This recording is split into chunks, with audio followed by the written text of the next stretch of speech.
My name is Debbie Castellanos, and my husband Aaron, or AC, and I are the campus pastors at NCC Forney. And today I have the honor of sharing with you from the book of Esther. I heard that you guys have been going through Romans 8:28, and I think the book of Esther really parallels that verse a lot. Romans 8:28 says that God works all things for the good of those who love him, and the book of Esther really parallels that. So I want to start out by sharing what I think that one of the things that the Lord pointed out to me as I was reading through the book of Esther, and that's that we really shouldn't underestimate what God can do through unfavorable circumstances, that we shouldn't underestimate what he's up to when things don't look great on our end. And so let me give you a little bit of background on the book of Esther. It reads like a novel, sort of. It's not your typical book. It's in the Old Testament, which means it's before Jesus Christ came down as human. And it's only 10 chapters, so I really encourage you to try to read through it. It's really different. It really reads differently from the other Old Testament books. And so what's happening in the book of Esther is we jump in the story of the Israelites. The Israelites, or the Jewish people, are God's chosen people. That is the group of people that God chose to show his character to the rest of the world, to show his glory to the rest of the world. And so we jump in on their story where there is a part of the Jewish community that is living in a different part of the land. They're living in the Persian Empire, okay? And so they are not native to this empire. They're different, okay? And so they're a small group living in this empire. The main characters in the book, some of them are Jewish, some of them are not, some of them hold positions of influence and power. Esther is actually a young woman who is orphaned, and she's being raised by her older cousin, whose name is Mordecai. And Mordecai, let me backtrack. Esther gets entered, so to speak, into you could call it like a beauty pageant, a beauty contest. The king actually, I'm oversimplifying it. The king loses his queen and needs to find a queen. He wants to find a new queen. And the way he decides he's going to do this is by holding this kind of like a contest, like this really in-depth, long contest. And he gets all the single women from the land to come and be a part of this contest. They don't have a choice. They have to. Esther doesn't want to participate, but she gets forced to. And so she actually wins this beauty contest and becomes the queen, okay?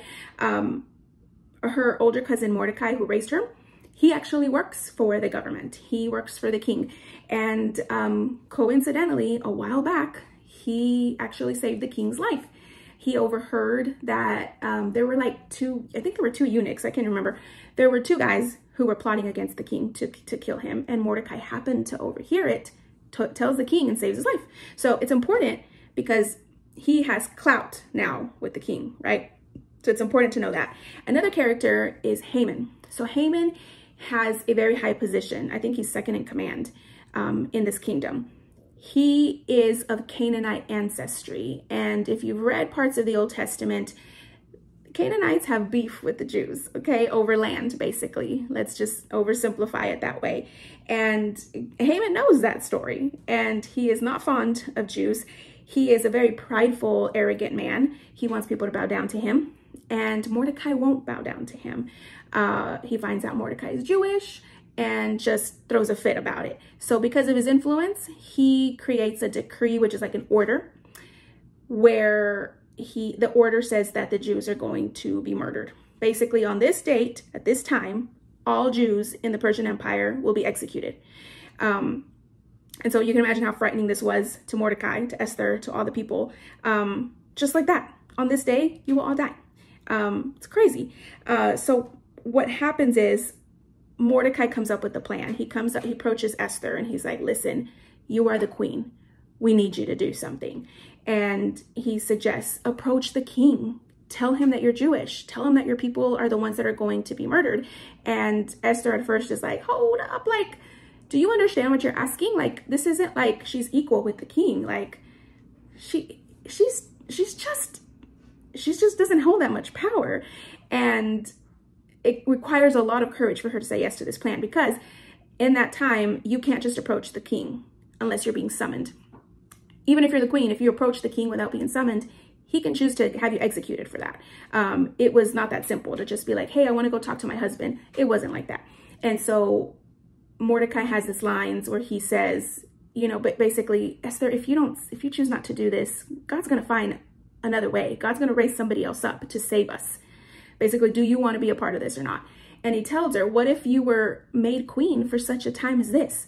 And she gets the courage. She asks everybody, tell everybody to pray, tell everybody to fast. I'm going to approach the king's throne and I'm going to tell him that I am Jewish and our people are going to be executed. And long story short, she approaches him. He doesn't have her executed. Eventually, she tells him that she is Jewish and her people are going to be executed on this very specific day, and that it was all Haman's idea. And the king ends up having Haman executed. And you got to read the whole ending. It's pretty violent, but the Jews are saved and they're able to defend themselves from the people who were going to kill them. And so what I want you to see in this story, again, I asked you to think about how sometimes we can really underestimate that way that God is working behind the scenes, how he's working even through unfavorable circumstances. And there were definitely some unfavorable circumstances in the book of Esther for the Jewish people. Like, this wasn't just, you know, we're gonna, I don't know, we're gonna have a curfew and we can't come out or something. No, this was, your whole people are going to be annihilated. It was really, really violent the way that was going to happen. And I want you to see how God was at work through this story. The coincidences, they probably didn't see it in that moment, but we can read the book and we can see how God was at work behind the scenes. The funny thing is, God's name isn't even mentioned in the book of Esther. They don't say his name. They don't say the name Yahweh, but it's implied that they have this faith in God and that he's at work behind the scenes. Think about it. Of all the girls that were entered into this, you know, so-called contest to be the queen, Esther was the one who was chosen. Mordecai, of all the people who worked for the king, was the one who overheard the plot to kill the king and was able to save the king. That came in handy to him later in the book. You got to go back and read that. How perfect was it that the king chose not to have Esther executed when she approached him unannounced. I know that sounds weird to us because we think of like king and queen being husband and wife, you know, being a partnership. That's not how it was back then. Like, queen would get executed for something like that, and she wasn't. She found favor in the eyes of the king, and he not only allowed her to approach him, but through a series of dinners that she had for him, she was able to tell him, I am Jewish and your right-hand man is trying to kill my people. And he chose her over his right-hand man. And in fact, went to the point of having him executed. There's just so many beautiful examples in this book of how God heard his people. He knew what they were going through and he was working the details behind the scene. Don't underestimate what God can do in unfavorable circumstances, even if those unfavorable circumstances are circumstances that we put ourselves in, because sometimes we make some choices that put ourselves in a bad situation. If those unfavorable circumstances are something that happened to you, like you didn't have a choice, it's other people's choices. Don't underestimate what God can do in those situations. I want to share this story real quick about my daughter Isa. She gave me permission to share this, but she was having a hard time at the beginning of the school year. She tried out for a play at Poteet. Little Women. She was super excited about it, practiced real hard, had a tremendously great tryout, but she didn't get the part of Beth that she wanted. She actually got the understudy. And if you don't know theater terms, understudy is the backup to the role. So if you don't get to do the role, you know, if that person gets sick or something, then the understudy gets to take the role. But you're practicing just as hard as the main person is, but you don't get to play the role. So it just kind of sucks a little bit. She was devastated. She was devastated. She was frustrated. She wanted to quit. She's like, gosh, if I'm not going to play the role, why am I going to do it? Understandably, she was super frustrated. But she had the courage and the integrity to stay with it. She went to every practice. She learned every line. She practiced hard. She showed up when other people didn't show up. I mean, it was a rough rehearsal because lots of people didn't show. They didn't feel ready for the play. I remember her saying that their theater teacher was yelling at everybody, causing people to go into anxiety attacks and just really rude. She stuck with it and she did her part. She practiced well for the understudy. And it turned out that the girl who was playing Beth couldn't fulfill her role. And so Isa ended up taking the role and being the one who played Beth in the play. And she was ready for it. And her theater teacher trusted her with that. And if the moment when when the roles were given out and she was told that she was understudy, if she had really given up in that point, she wouldn't have seen all that God was working behind the scenes, and she wouldn't have reaped all those benefits. Sorry, gotta block that out. So I want to encourage you guys that God is at work behind the scenes even when you don't feel it. And I know you may be young, but you're not dumb. You're not unwise. You're not incapable.